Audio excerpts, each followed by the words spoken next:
Hello guys, आज हम agronomy start करने वाले हैं।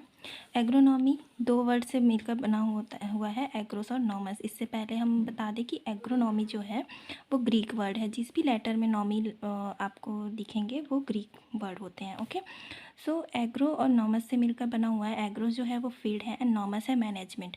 मतलब एग्रीकल्चर फील्ड का मैनेजमेंट हमारा कहलाता है agronomy. Father of agronomy Peter de Crescenzi हैं और इन्होंने एक बुक लिखा था ओपस रूरेरियम कामोदरम। एग्रोनॉमी की शुरुआत जो है वो 1834 में ब्यूशिंग गॉल्ड ने सेसेल नामक स्थान पर एक इंस्टीट्यूट खोल के किया था। ये इंस्टीट्यूट जो था वो एग्रोनॉमी से रिलेटेड था। एग्रोनॉमी 1900 में सेपरेट ब्रांच बना था एग्रोनॉमी का। 1908 में अमेरिकन सोसाइटी ऑफ एग्रोनॉमी बना।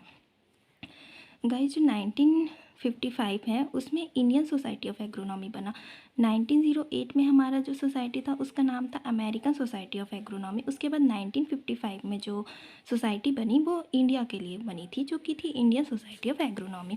Next is crop rotation. So crop rotation basically होता है कि जो हमारा एक फील्ड है वहाँ पे हम क्रॉप को रोटेट कर करके लगाते हैं। Okay, so that is called the crop rotation. Crop rotation से प्रॉफिट क्या होता है?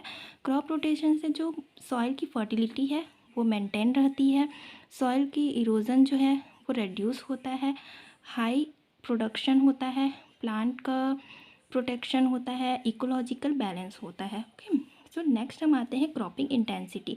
क्रॉपिंग इंटेंसिटी की अगर फॉर्मूला की बात करें तो क्रॉपिंग इंटेंसिटी क्या होता है? Gross cropped area upon net sown area into 100। ये क्रॉपिंग इंटेंसिटी का फॉर्मूला होता है।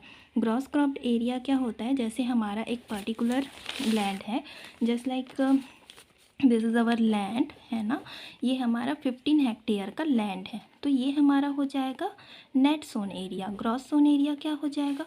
ये जो 15 हेक्टेयर लैंड है उसमें हमने स्टार्टिंग में 5 हेक्टेयर पे खरीफ में हमने कोई फसल ले ली। सपोज़ हमने राइस ले लिया, इसका कल्टीवेट किया। ओके, देन फिर हमने सेम फील्ड पे 15 हेक्टेयर पे नेक्स्ट सीज़न में वीट ले लिया रबी के टाइम पे। फिर हमने 20 हेक्टेयर लैंड पे 20 हेक्टेयर लैंड तो है नहीं, 5 हेक्टेयर लैंड पे हमने फिर से जायद के टाइम में एक फसल ले ली। तो इस कंडीशन में हमारी जो टोटल फसल हो जाती है 15, 5 और 5 कितना हो गया? 25 हेक्टेयर। ओके, 25 हेक्टेयर हमने सीज़न में यूज़ किया, ये हमारा हो जाएगा gross area, cultivated area. Okay, so हमारा जो क्रॉपिंग इंटेंसिटी निकल जाएगा gross area upon net area into 100। तो ग्रॉस एरिया यहाँ पे इस कंडीशन में ग्रॉस एरिया हमारा कितना हो गया था? 25 हेक्टेयर। ओके, सो 25 हेक्टेयर हमारा ग्रॉस एरिया हो जाएगा और जो हमारा नेट एरिया था वो 15 हेक्टेयर था इंटू 100। तो यहाँ से आपकी क्रॉपिंग इंटेंसिटी निकल जाएगी 5 3 ज़ा 5 5 ज़ा 3 3 3 और देन फिर 3 5 6 6। ओके, सो ये जो आ जाएगा आप लोग का 166 पॉइंट समथिंग कुछ, ये हमारा क्रॉपिंग इंटेंसिटी हो जाएगा। चलो कुछ और एग्जांपल देखते हैं इससे रिलेटेड। तो फर्स्ट एग्जांपल है, हमारे पास एरिया जो है वो 20 हेक्टेयर है। सबसे पहले खरीफ में हमने 20 हेक्टेयर पे सोविंग किया, रबी पे हमने 15 हेक्टेयर पे सोविंग किया, फिर जायद में हमने 5 हेक्टेयर पे सोविंग किया। तो अगर हम इन सभी का टोटल ऐड करें तो हमारा जो ग्रॉस एरिया हो जाएगा वो हो जाएगा 40 हेक्टेयर और हमारा नेट सोन एरिया है 20 हेक्टेयर। तो हमारा क्रॉपिंग इंटेंसिटी कैसे निकलेगा? 40/20 इंटू 100, तो ये हो जाएगा 200%। 200% हमारा क्रॉपिंग इंटेंसिटी हो गया।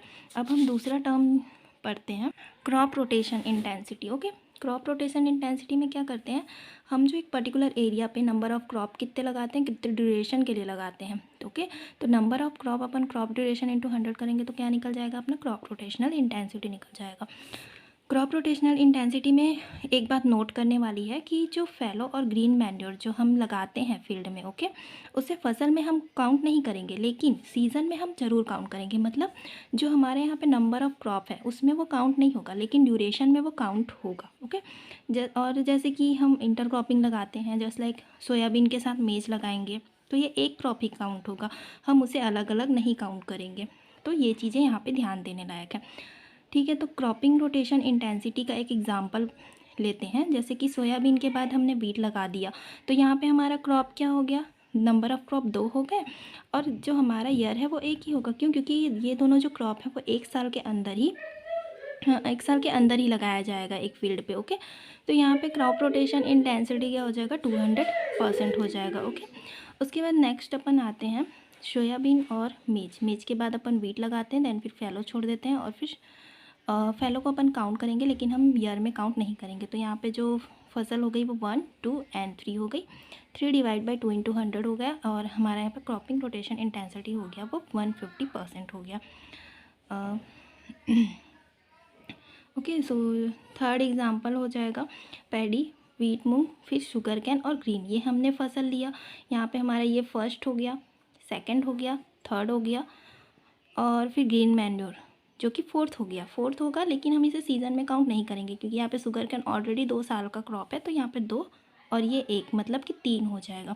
तो यहाँ पे हमारा क्रॉप रोटेशन इंटेंसिटी हो जाएगा 133.2%। ओके गाइस, आज के लिए इतना ही। नेक्स्ट क्लास में हम आगे पढ़ेंगे। Bye bye.